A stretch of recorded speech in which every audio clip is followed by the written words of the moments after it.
Hello everyone, कैसे हैं आप लोग। मैं सूरज चौधरी स्टडी IQ PCS पर आप सभी का हार्दिक स्वागत करता हूं। जैसा कि आप सभी को पता है कि 9 बजे का हमारा स्लॉट डेडिकेटेड रहता है बुक बैंक सीरीज के लिए। इसका मतलब है कि हम हर सब्जेक्ट की कुछ फेमस बुक्स जो हमको तैयारी के लिए पढ़नी होती है उनको कंप्लीट करवाएंगे।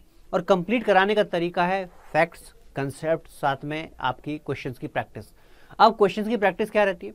क्वेश्चंस की प्रैक्टिस हम लोग पीटी के लिए भी कर रहे हैं 9 बजे वाली सीरीज में, और मेंस में हम क्वेश्चंस को कैसे कवर कर सकते हैं ये हम लोग शुरू करते हैं अपना 10 बजे वाली सीरीज के अंदर, जहां पर यूपी PCS मेंस हम लोग तैयार कर रहे हैं।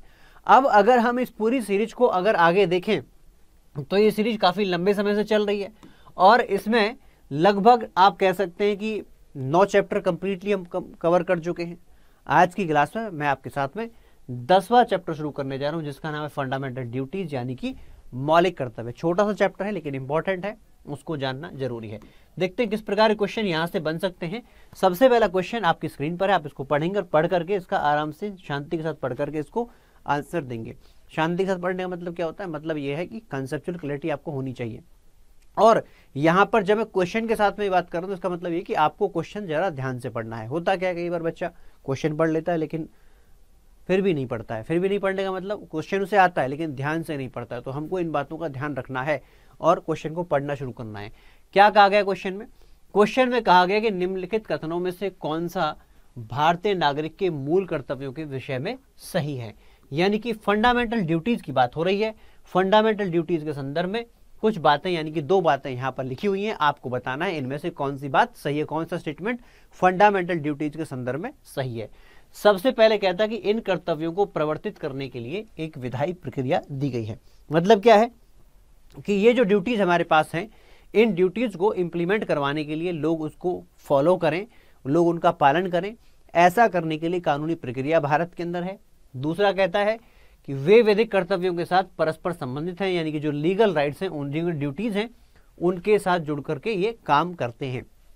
तो ये 2 स्टेटमेंट हमारे पास हैं।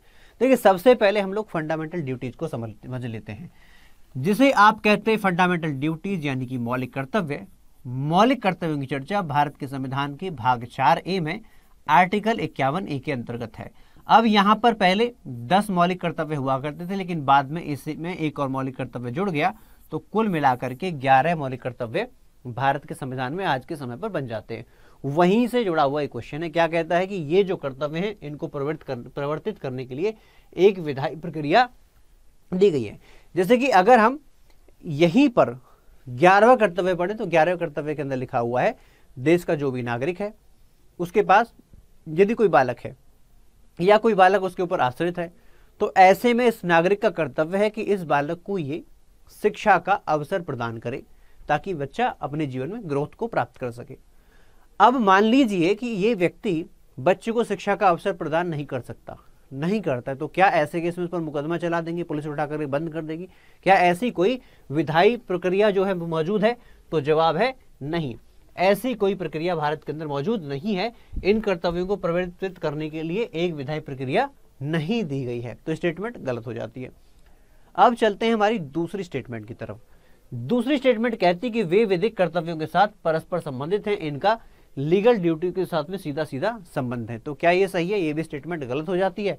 तो कहने का मतलब नीदर 1 नॉर 2, ना तो एक सही है ना ही दूसरा सही है। तो यहां पर हमारा आंसर बन जाता है डी। चलिए देखिए नेक्स्ट क्वेश्चन की तरफ चलते हैं। नेक्स्ट क्वेश्चन में बताया गया कि देखिए यहां पर क्या कहा गया, भारत के संदर्भ में निम्नलिखित में से कौन सा अधिकारों और कर्तव्यों के बीच सही संबंध है। इनके बीच में सही संबंध क्या है? भारत के संविधान को अगर हम पढ़ें तो भारत के संविधान में एक क्रम हमको दिखाई देता है, और उस क्रम को अगर हम देखेंगे तो यहां पर भाग 3 के अंतर्गत आते हैं हमारे फंडामेंटल राइट्स, यानी कि मौलिक अधिकार। अगर व्यक्ति को मौलिक अधिकारों का प्राप्त नहीं होता है, यानी कि मौलिक अधिकार उसको नहीं मिलते, खंडित हो जाते हैं, तो ऐसे में व्यक्ति को अधिकार है कि वह कोर्ट जाकर के उनको अवेल कर सकता है। अब कुछ और एक अधिकार आप कह सकते हैं जिनको राज्य के लिए कहा गया कि राज्य इन कामों को करे, तो वो आप DPSP की बात कह सकते हैं कि DPSP के अंतर्गत उनको रखा गया, लेकिन ये लीगली इन्फोर्सेबल नहीं है। तो एक क्रम आप देखेंगे तो यहां पर इन दोनों के तुरंत बाद में आता है भाग 4A, पार्ट 4A। तो क्वेश्चन यही है कि इस भाग 3 में और भाग 4 के अंतर्गत क्या संबंध है। स्टेटमेंट देख लेते हैं। सबसे पहले कहता है कि ये अधिकार और कर्तव्यों के बीच साथ में सह संबंधित हैं। Rights are correlated with duties. दूसरी स्टेटमेंट है अधिकार व्यक्तिगत है, अतः समाज और कर्तव्यों से स्वतंत्र हैं। तीसरी स्टेटमेंट कहता है कि नागरिक के व्यक्तित्व के विकास के लिए अधिकार न कि कर्तव्य महत्वपूर्ण है। और चौथा कहता है कि राज्य के स्थायित्व के लिए कर्तव्य न कि अधिकार महत्वपूर्ण है। तो आप देखेंगे यहाँ पर दोनों के बीच में एक बैलेंस बिठाने की कोशिश जो है एमसीक्यू के अंदर ऑप्शंस के द्वारा की जा रही है। देखिए, अगर हम इन दोनों के बीच में परस्पर संबंध को समझें, मान लीजिए हम लोगों को अधिकार देते हैं, सिर्फ अधिकार दे दिए, कर्तव्य नहीं बताए, कर्तव्यों के लिए उनसे कहा भी नहीं, कोई इस प्रकार का मोरल ड्यूटी भी उनके ऊपर नहीं है, संविधान को छोड़ो मोरल ड्यूटी भी उनके ऊपर नहीं है, तो होगा क्या, यहाँ पर एक प्रकार की अराजकता चाहिए। अगर लोगों के सिर्फ कर्तव्य हैं, अधिकार उनके पास नहीं है, तो फिर क्या होगा, यहाँ पर शोषण किया जाएगा राज्य के द्वारा। तो ऐसे केस में आप ध्यान रखना, यहाँ पर राइट्स और ड्यूटीज दोनों एक दूसरे से रिलेटेड हैं। राइट्स आर को रिलेटेड विद ड्यूटीज। तो करेक्ट आंसर हमारा क्या बनेगा, करेक्ट आंसर बन जाता है ए। बाकी आप देखेंगे भाई कर्तव्य ज्यादा इंपॉर्टेंट है, अधिकार ज्यादा इंपॉर्टेंट है, वो बातें नहीं होंगी। यहाँ पर दोनों के बीच में बैलेंस होना चाहिए, यानी कि लोगों को भी अपने कर्तव्य निभाने पड़ेंगे, क्योंकि राज्य अगर उन्हें बहुत सारे अधिकार देता है तो उनको कर्तव्यों को निभाना जरूरी हो जाता है। तो ये हमारा सही आंसर है। इसके बाद अगर हम अपने नेक्स्ट क्वेश्चन की तरफ चलें, तो नेक्स्ट क्वेश्चन कहता है कि भारत की प्रभुता, एकता और अखंडता की रक्षा करें और उसे अक्षुण्ण रखें। यह उपबंध किसमें किया गया है? Protect the sovereignty, unity and integrity of India and keep it intact. In what is this provision made?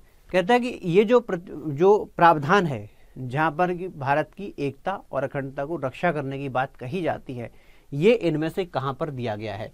क्या उद्देशिका में ऐसा दिया गया है कि यहाँ पर लोगों को ऐसा करना है कि सॉवरेनिटी, यूनिटी एंड इंटेग्रिटी को बचा के रखना है? देखिए, प्रेम्बल आप ध्यान से पढ़ेंगे तो सॉवरेनिटी शब्द उसके अंदर आता है, लेकिन उसमें ये नहीं आता कि आपको करना है।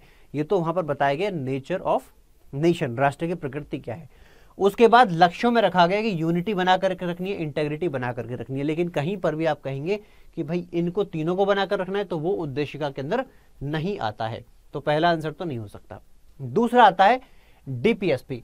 तो डीपीएसपी जो कि भाग 4 के अंतर्गत है, वहां पर भी ऐसा कुछ नहीं है। फिर आता है फंडामेंटल राइट्स, मूल अधिकार। मूल अधिकार में ऐसा कुछ भी नहीं आता है, वहां पर तो आपके अधिकार हैं, वहां तो राज्य को कहा गया कि आप लोगों के बीच में जाकर के इन्वेट नहीं करेंगे। कुछ एक सीमाएं राज्य की हैं जहां तक वो लोगों के जीवन में दखलंदाजी कर सकता है, अदरवाइज उसको दूर रखा गया है। अब बच क्या गया? बच गया है हमारा फंडामेंटल ड्यूटी, यानी कि मूल कर्तव्य। क्या मूल कर्तव्यों में इसको बताया गया है? तो जवाब है बिल्कुल हाँ, मूल कर्तव्यों के अंदर ही इसको बताया गया है। चलिए, इसके बाद चलते हैं हम अपने नेक्स्ट क्वेश्चन की तरफ।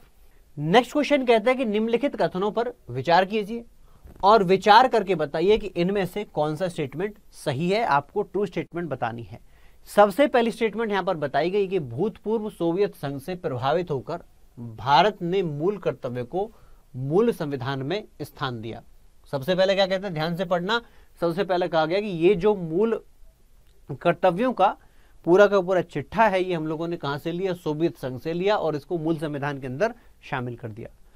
दूसरा कहा गया है कि यहां पर ये जो भी अधिकारों, जो भी कर्तव्यों की बात की जाती है, ये कर्तव्य स्वर्ण सिंह समिति की सिफारिश पर भारतीय संविधान में मूल कर्तव्य को सम्मिलित किया गया। इनमें से कौन सा कथन सत्य है, ये बात आपको बतानी है। देखिए, पहला स्टेटमेंट अगर हम पढ़ें तो आप देखते ही बता देंगे वो स्टेटमेंट गलत है। क्या कहता है?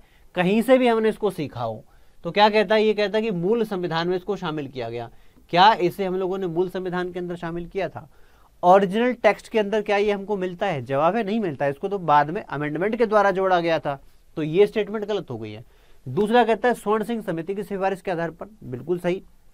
इंदिरा गांधी के समय पर सरदार स्वर्ण सिंह की अध्यक्षता में एक समिति का गठन किया गया और उस समिति ने रेकमेंड किया, सिफारिश किया कि हमको एक नया अध्याय भारत के संविधान में जोड़ना है और वहां पर मूल कर्तव्यों को जोड़ना है। तो उसकी सिफारिश के आधार पर भारत के संविधान में संशोधन किया गया और संशोधन करने के बाद क्या गया, यहाँ पर मूल कर्तव्य को जोड़ा गया।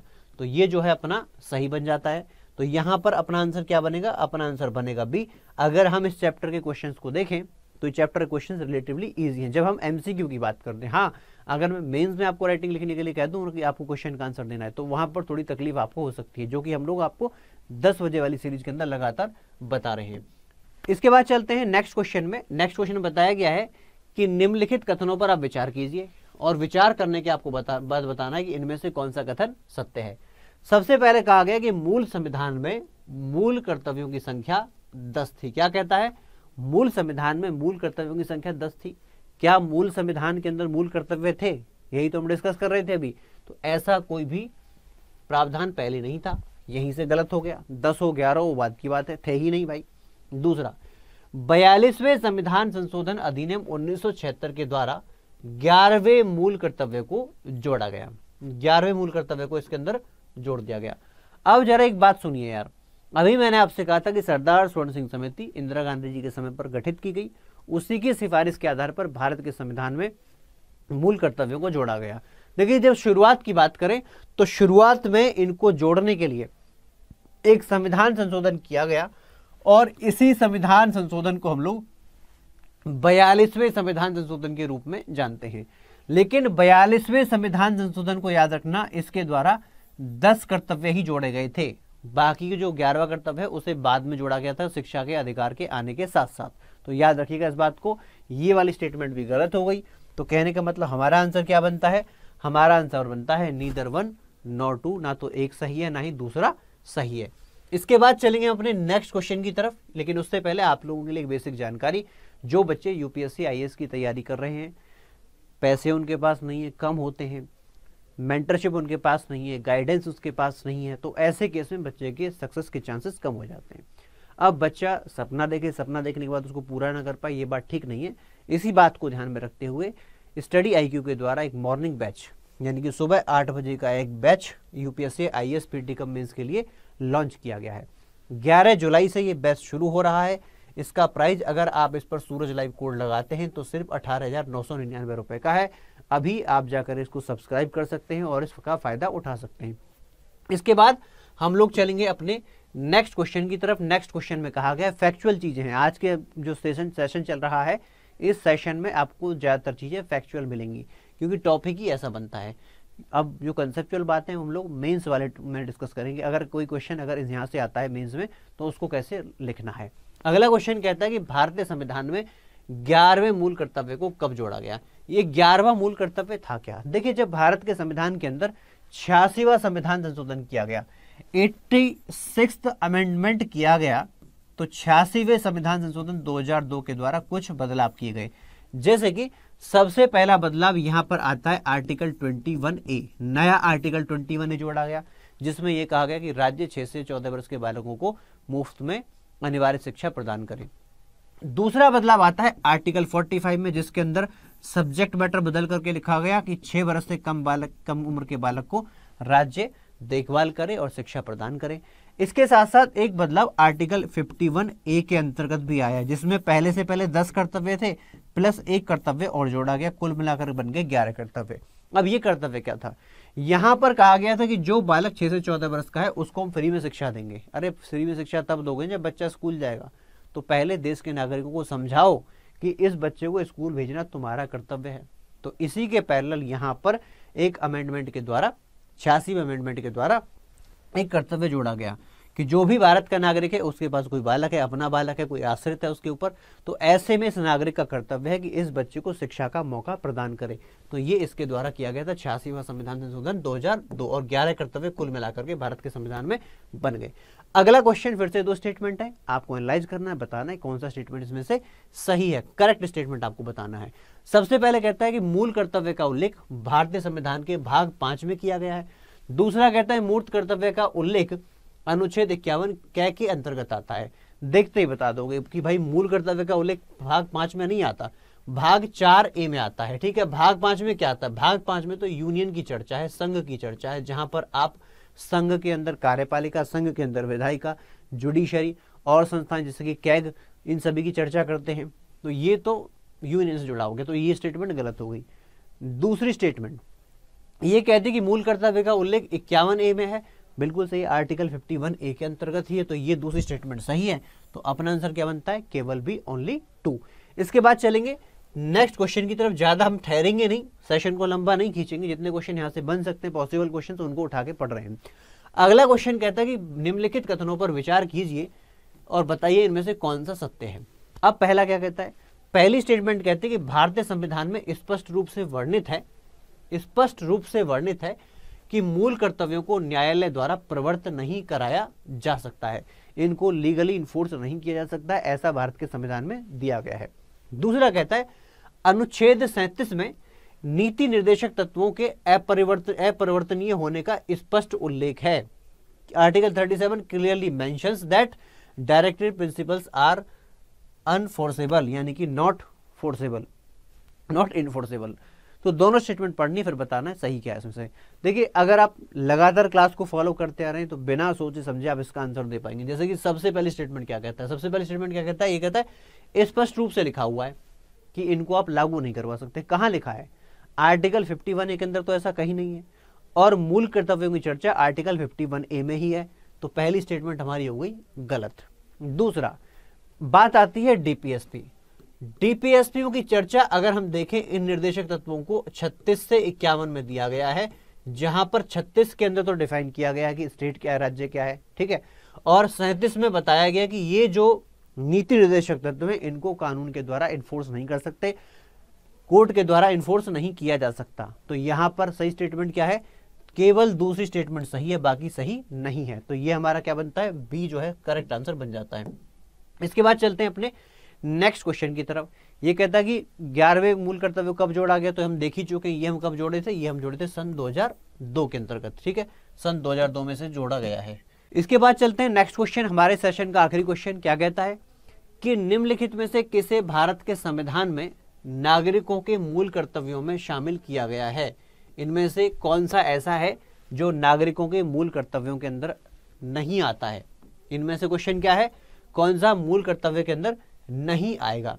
सबसे पहले कहता है कि हमारी मिश्रित संस्कृति की समृद्ध विरासत को महत्व देने और संरक्षित करने के लिए, to value and preserve the rich heritage of our composite culture. इनमें से कौन सा हमारे देश के अंदर संविधान में मूल कर्तव्यों में नहीं आता। चारों को ध्यान से पढ़ना फिर आपको बताना है। चलिए तो देखिए यहां पर जो सबसे पहला है इसको तो आर्टिकल 51A के अंतर्गत जगह दी गई है। दूसरा कहता है कि सार्वजनिक संपत्ति की रक्षा करना, हिंसा का दुरुपयोग करने के लिए, कि हिंसा को नहीं करना है, साथ में सार्वजनिक संपत्ति की रक्षा करनी है। क्या ये कर्तव्य है, ये भी जो है हमारे मौलिक कर्तव्यों के अंदर शामिल है। उसके बाद कहता है साइंटिफिक टेम्पर डेवलप करना, वैचारिक सोच डेवलप करना, साथ में मानवतावाद यानी कि ह्यूमनिज्म, इसके साथ साथ जो है सुधार की भावना को विकसित करना, spirit of inquiry and reform, इसको अपने अंदर डेवलप करना। क्या ये हमारे भारत के संविधान में दिया गया है, तो ये भी जो है हमारे जो 11 कर्तव्य हैं उनमें से एक के अंदर शामिल हो जाता है। बाद में आता है लोगों के कल्याण को बढ़ावा देने के लिए, एक सामाजिक व्यवस्था को सुरक्षित करने के लिए, ये क्या ये मूल कर्तव्यों में है, तो जवाब है ये लास्ट वाला, भाई ये मूल कर्तव्यों में नहीं आता। तो कहने का मतलब ये हमारे पॉसिबल क्वेश्चन वो थे जो कि फंडामेंटल ड्यूटी से बन सकते थे। इसके बाद हम लोग आज के सेशन की तरफ जो है समाप्ति की तरफ चलेंगे। ज़्यादा समय हम इस पर नहीं देंगे क्योंकि छोटा टॉपिक था, ठीक है भाई। इसके साथ ही आपके लिए इन्फॉर्मेशन, जो बच्चे यूपीएससी की तैयारी कर रहे हैं तो मॉर्निंग बैच वो जाकर के ज्वाइन कर सकते हैं। 11 जुलाई से स्टार्ट हो रहा है, जिस पर आप सूरज लाइव कोड लगाएंगे तो ये बैच आपको सिर्फ 18,999 में मिल जाएगा। इसके साथ ही मैं आप लोगों से विदा लूंगा। विदा लेने से पहले अगर आपके मन में कोई क्वेश्चन है तो आप जो है मुझे ये क्वेश्चन पूछ सकते हैं, कमेंट बॉक्स में भी लिख सकते हैं, सजेशन भी कमेंट बॉक्स में लिख सकते हैं। इसके साथ साथ जो है यहाँ पर सोशल मीडिया पर भी आप मुझे रेस्पॉन्ड कर सकते हैं, और साथ में अगर किसी कोई और क्वेरी है तो आप मुझे जो है ईमेल एड्रेस पर मेल भी कर सकते हैं। तो इन्हीं शब्दों के साथ मैं आपसे विदा लेता हूँ, फिर मिलूंगा नेक्स्ट वीडियो में। Thank you so much, bye, धन्यवाद।